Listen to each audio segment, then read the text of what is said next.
Bonjour à tous les passionnés de cinéma. Je suis enchanté de vous retrouver sur ma chaîne Cinémadicte, où je vous propose les meilleures infos sur les nouveautés cinématographiques et les films déjà sortis. N'hésitez pas à vous abonner pour ne rien manquer des contenus captivants à venir. Bonjour à Allons-y. tous, et bienvenue sur ma chaîne. Aujourd'hui, je vais vous parler d'un film qui a marqué les esprits, Swiss Army Man.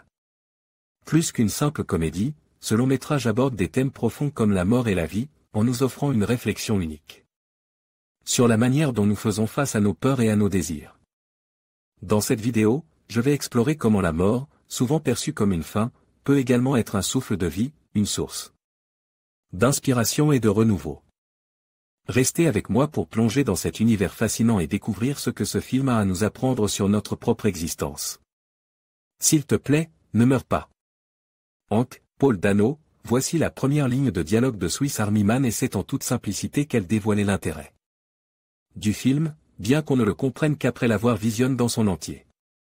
À première vue, l'on pourrait dire que c'est un film sur la mort. L'introduction donne le topo, un suicidaire rencontre un homme déjà mort ramené nonchalamment par les flots et qui s'échouait sur une plage, comme un cadavre. Et pourtant, c'est tout le contraire qui apparaît ensuite, et ce jusqu'à la fin, dans une épopée pour le moins étonnante et même il faut le dire carrément rocambolesque. Laissez-moi vous raconter l'histoire de Hank et du cadavre qui s'appelait Manny. Comme l'indique Sarah, Marie-Elizabeth Winstead, de cette façon formidablement poétique, il faut le voir pour le croire. Derrière ce seul au monde revisite, il est un message qui aborde les principaux problèmes à propos desquels nous sommes tous confrontés. À un moment donné de notre vie, oui, même toi. Et le film de Dan Kwan et Daniel Schenner est une bien captivante façon de les exorciser.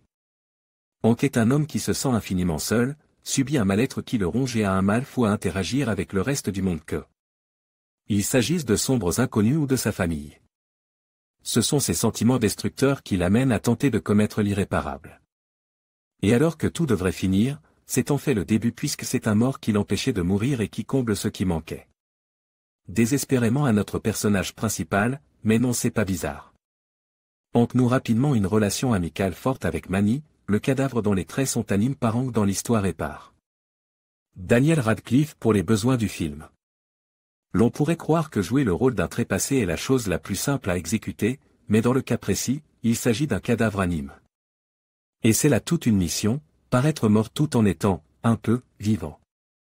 L'acteur britannique livre ici une belle performance.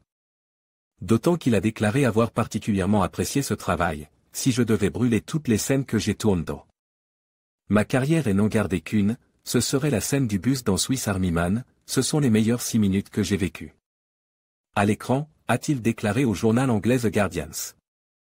C'est en effet l'un des passages les plus puissants du film dans la mesure où c'est un moment charnière, Manny et Hank se motivent mutuellement pour modifier ce qui cloche dans leur vie, c'est là une bouffée d'optimisme à laquelle on ne s'attend pas, et cela sonnerait presque comme une stimulation destinée aux spectateurs. De telle façon, qu'en la visionnant on a envie de se bouger le séant pour changer ces petits troubles qui gênent notre quotidien, comme ceux de Hank. À partir de cette scène, il s'agit non plus de supporter la vie comme une sorte d'obligation, une tâche que l'on n'a pas le choix d'exécuter mais de se rendre compte de la chance que l'on a d'avoir un cœur qui bat chaque seconde dans notre poitrine, un cerveau qui déploie des trésors d'efforts pour avoir de la suite dans les idées et nous faire ressentir mille et une émotions intenses et douces. Il n'est plus question de survivre, mais bel et bien de revivre, et ce sont réellement deux choses très différentes. Vous l'aurez compris, le film d'Edan est une sorte d'oxymore cinématographique double d'une extravagance rarement vue sur grand écran. Je vous fais la surprise de l'élément le plus cocasse du film, quoique 2 minutes de surf sur Internet suffisent pour le découvrir. Qui symbolise la bouffée d'oxygène que représente Swiss Army Man dans votre journée. Ce souffle nous fait oublier que Manny n'est rien de plus qu'une marionnette de chair malléable d'une pétulance unique qu'il transmet à Hank, qu'il nous transmet. Finalement que ce soit la nôtre ou celle des autres, on est tous attachés à la vie, même lorsqu'elle s'est échappée ou que nous la rejetons jusqu'à ce que des flots l'offrent à qui sait s'en saisir. En bref, c'est bien plus qu'un film, c'est la vie révélée au travers de la mort. Et dans le fond, c'est d'une logique implacable. C'est la plus belle et la plus extraordinaire aventure qu'il puisse être, alors découvrez-la vite, tant le film que celle qui vous est propre.